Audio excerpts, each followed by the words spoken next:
أعوذ بالله من الشيطان الرجيم.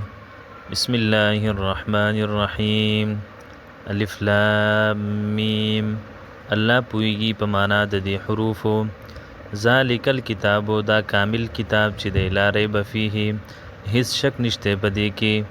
هدن هدایت ته للمتقین، د پاره د پرهیزګارانو.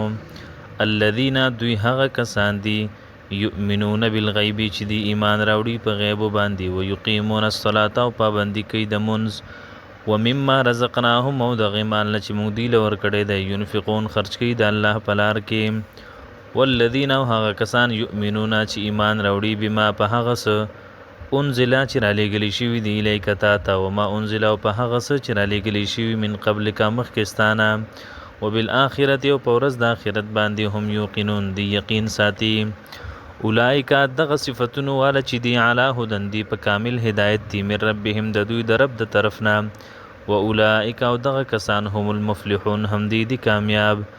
ان الذين، یقینا هغه کسان، کفروا چې کفر کړي دي، سواء علیهم، برابر دی په دوی باندې، انذرتهم، يرولستا، ام لم تنذرهم، او نه يرولستا، لا یؤمنون، دی ایمان نه راوړي.